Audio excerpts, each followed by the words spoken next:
Bienvenue sur Bulle de Bonheur, le podcast pour prendre le temps d'être heureux. Je suis Raphaël de Foucault, chercheuse inconditionnelle de Bulle de Bonheur. Ce podcast est propulsé par 2 minutes de bonheur et publié tous les jeudis. Aujourd'hui, dans notre épisode 232, vous allez découvrir comment le travail en profondeur peut transformer votre productivité, booster votre créativité et vous aider à atteindre des sommets insoupçonnés. Allez, on va y aller. Mais juste avant, je voulais vous dire merci à vous tous, chers auditeurs, parce que vous êtes de plus en plus nombreux à nous écouter. Et s'il vous plaît, prendriez-vous chacun 2 minutes pour nous mettre 5 étoiles si vous écoutez sur Apple Podcasts ou sur Spotify. Ça serait super sympa de nous laisser un commentaire. Ça nous fait non seulement plaisir, mais en plus, vous donnez l'opportunité à d'autres d'écouter Bulle de Bonheur. Et ça fait encore plus de monde qui prennent le temps d'être heureux. Oh là là, mais qu'est-ce que ça me chicote! En classe préparatoire, je pouvais passer 4 heures d'affilée sur un devoir de maths, complètement immergée dans le raisonnement. Je faisais un travail en profondeur et j'adorais ça. Je me sentais tellement exaltée quand j'avais réussi à avancer, même si je n'atteignais pas le résultat final. Je n'ouvrais mon téléphone que pendant les pauses, et encore. Aujourd'hui, je suis vissée à Teams, à WhatsApp, mon téléphone m'accompagne même aux toilettes, et je suis bien incapable de maintenir ma concentration dirigée sur un unique objet pendant plus de 30 minutes. Je me sens tellement nulle parfois. Et là, ça me chicote. Est-ce que mon cerveau s'est ramolli? Puis-je réapprendre à me concentrer? Et comment? Qu'est-ce qui vous différencie de Mozart? Le talent, me répondrez-vous sûrement. Parce que le talent, on l'a ou on ne l'a pas. Et si je vous disais que vous êtes capable d'atteindre le niveau de Mozart grâce à un super pouvoir, la concentration? Les travaux des psychologues de la performance ont démontré que la qualité de notre apprentissage et donc de ce que nous sommes capables de produire, de livrer comme résultat, sont directement fonction de notre capacité à maintenir notre attention sur un objet en particulier. Le psychologue suédois Carl Anders Ericsson a développé le concept de pratique délibérée. Par la pratique délibérée, n'importe qui peut acquérir une compétence et devenir un expert dans le domaine. Exit le mythe du prodige. La pratique délibérée nécessite 2 composantes bien précises et essentielles. 1. Une attention centrée sur la compétence que nous cherchons à acquérir. Et 2. Une rétroaction qui nous permet de progresser en quasi continu. Rappelez-vous, ce sont aussi 2 ingrédients indispensables pour que survienne l'expérience optimale théorisée par Mihaly Csikszentmihalyi, dont je vous ai parlé dans notre épisode 91 sur le flux.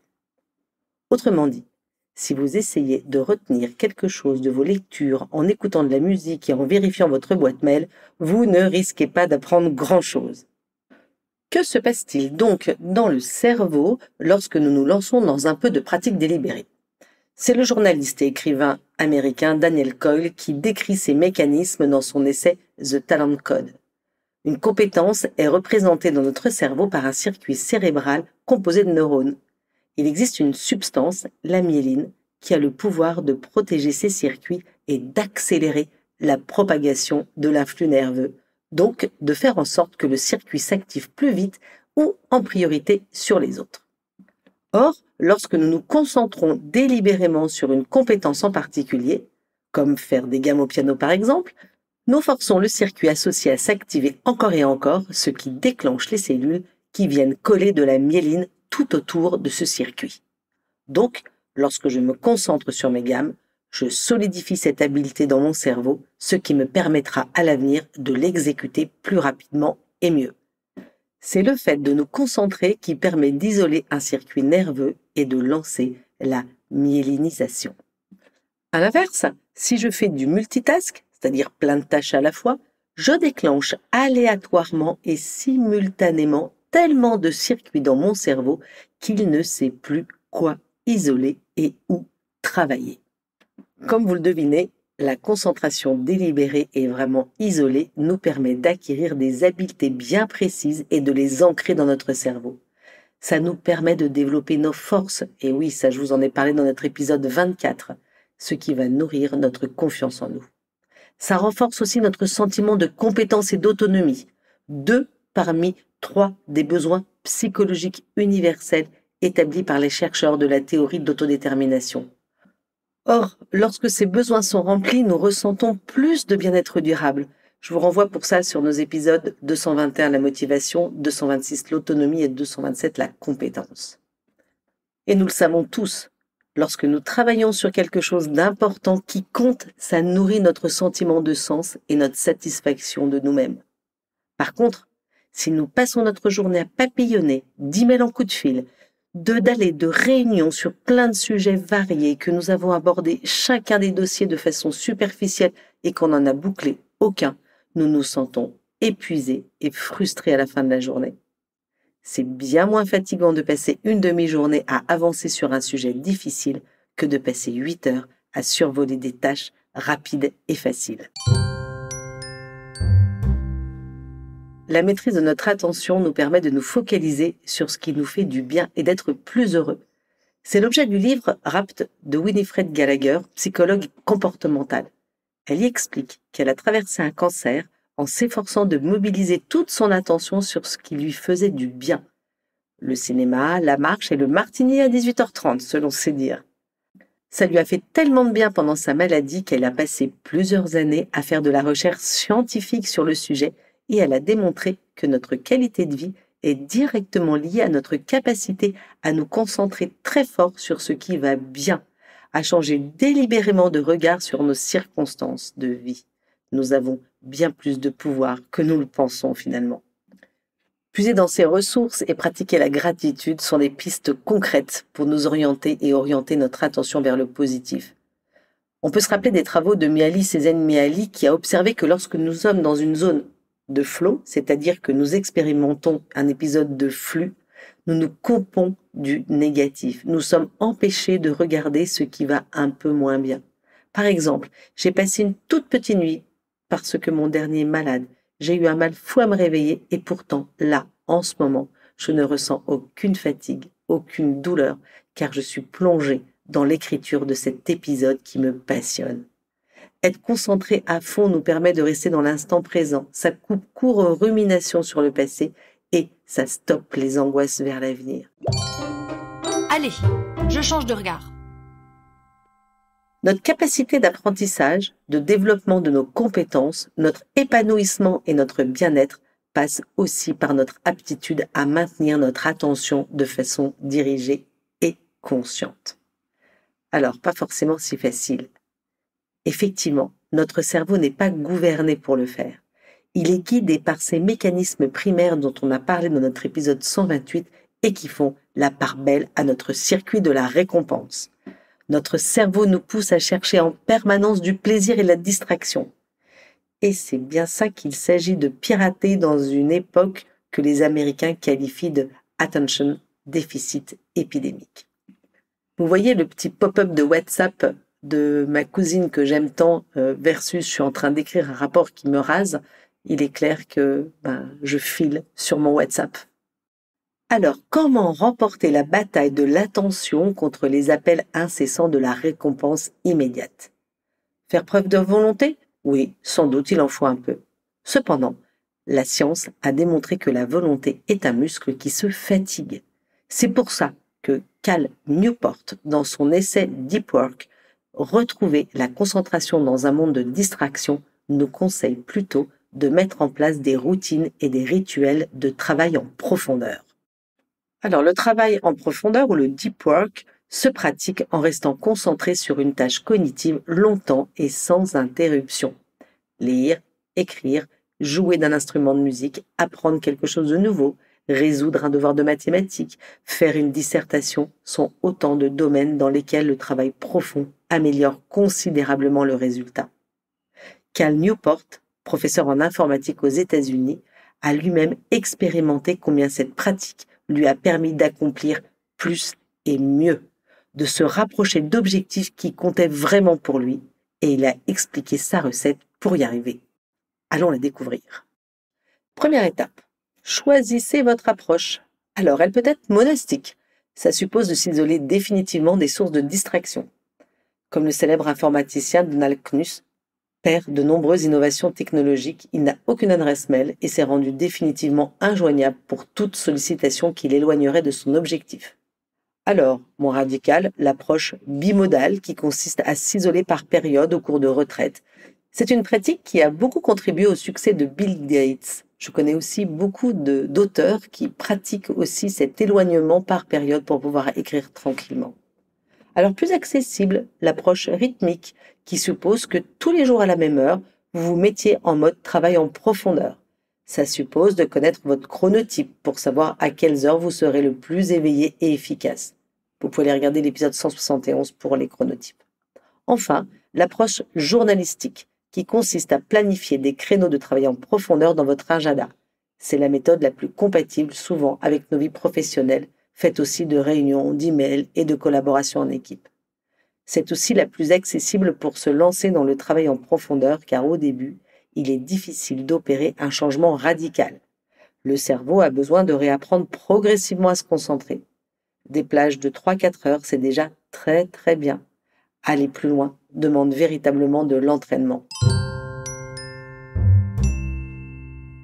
Deuxième étape, ritualiser ses périodes de travail. Cal Newport conseille de créer des rituels où, pour quelle durée, comment et de quels petits ingrédients pour tenir sur la longueur. Par exemple, moi je m'installe à mon bureau devant la fenêtre, je me mets des boules quies, même si je suis seule à la maison, je définis une heure de fin, je pose ma montre à côté de mon clavier et j'ai toujours une théière pleine en début de séance. Troisième point, pilotez cette pratique comme une entreprise avec un focus clair et défini qui correspond à ce qui est primordial selon vous. Établissez votre propre objectif stratégique. Déclinez une stratégie qui vous permette donc d'atteindre cet objectif. Vous pouvez même définir des indicateurs de résultats lorsque c'est possible. Par exemple, pour moi, le nombre de lignes à écrire. Vous pouvez même recourir à un tableau d'affichage encourageant sur lequel vous inscrivez toutes les séances que vous avez tenues et vos progrès.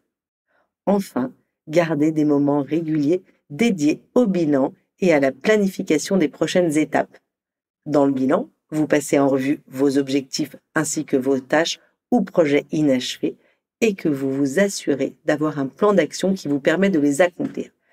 C'est une étape qui peut sembler inutile et chronophage, cependant elle est vraiment importante car c'est le signal pour votre cerveau qu'il peut se débrancher. À côté de ces règles, Cal Newport recommande vivement de faire des pauses et pour plusieurs raisons. Avant tout, faire des pauses repose et restaure votre attention. La concentration est un muscle qui a besoin de repos. Ensuite, les pauses favorisent l'émergence de nouvelles idées.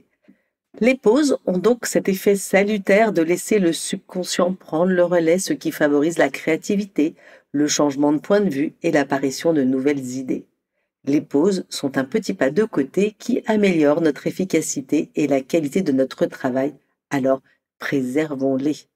Mais attention, ici le fait de consulter sa boîte mail pendant un break ou de se remettre à bosser après le dîner par exemple, maintiennent notre intention en alerte et empêchent le cerveau de se reposer. Vous risquez sans doute d'être moins efficace lorsque vous vous y remettrez pour de bon. Un autre facteur clé du succès inattendu, c'est l'ennui. Notre cerveau s'est habitué à la distraction. J'attends le métro, je sors mon téléphone et je scrolle un coup, je rentre chez moi, j'écoute un podcast, je profite du trajet de bus pour écrire des messages, passer des appels, lire les nouvelles, bref, nos cerveaux ont pris l'habitude d'être tout le temps distraits. Cependant, les recherches prouvent qu'à force, nos cerveaux surstimulés ne sont plus capables de trier les informations et d'éliminer les non pertinentes. Je trouve qu'il est très intéressant de réaliser que ce n'est pas en stimulant en permanence notre cerveau que nous le musclons le mieux. Au contraire, mettre un terme à notre dépendance à la distraction en accueillant l'ennui est une étape nécessaire pour réussir à travailler en profondeur. Alors comment faire pour faire de l'espace à l'ennui si craint et si rejeté par nos contemporains? Déjà, soignez la qualité de vos pauses pour réapprendre à votre cerveau à tolérer l'absence de stimulation, de nouveautés, de vide. Une vraie pause veut dire une pause sans réseaux sociaux, sans scroll, sans mise à jour de boîte mail. Ce qui compte ici, c'est le créneau hors ligne et que ce créneau soit respecté peu importe qu'il y en ait peu dans la journée ou qu'il soit peu fréquent. En laissant votre cerveau flotter hors ligne, il se défait de sa dépendance à la distraction.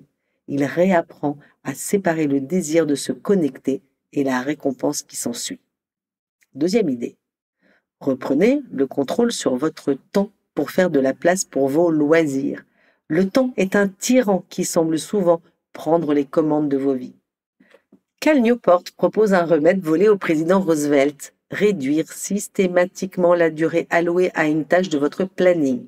En gros, faire la même chose plus vite en acceptant quelques concessions sur votre perfectionnisme naturel. C'est ainsi que Cal Newport réussit à enseigner à Georgetown, publier des articles sur la base de ses recherches universitaires et être présent pour sa femme et ses 2 enfants, tout cela en finissant ses journées de travail à 17h30. Ça fait envie, non? Une autre idée, pratiquer la méditation productive. Il s'agit de se maintenir occupé physiquement pour laisser ses ressources cognitives se concentrer sur un défi professionnel donné. Vous pouvez réécouter nos épisodes 122 sur les bienfaits des techniques de méditation. Ensuite, pensez à revisiter vos rapports aux réseaux sociaux à l'aune de vos objectifs. Ils ont tous une utilité, tous ces réseaux sociaux, mais servent-ils vos priorités? Évidemment impossible de les mettre de côté, cependant, à utiliser avec une bonne modération. Musique. Dernier point, essayez de fuir la superficialité. Quelques astuces. Demandez-vous par exemple si vous êtes vraiment indispensable à l'exécution d'une tâche en particulier. Combien de temps faudra-t-il former quelqu'un pour qu'il soit autonome sur cette tâche? Gardez en tête votre boussole. Est-ce que ce que je m'apprête à faire contribue-t-il à mon objectif? Votre temps, comme tout le monde, est limité. Du coup, vous pouvez vous demander qu'est-ce que je souhaite faire du temps disponible qu'il me reste. Autorisez-vous aussi à dire non et à accepter d'être injoignable. À certains moments, bien sûr. Enfin, et c'est sans doute une des plus difficiles, essayez de vous défaire de la pression à produire.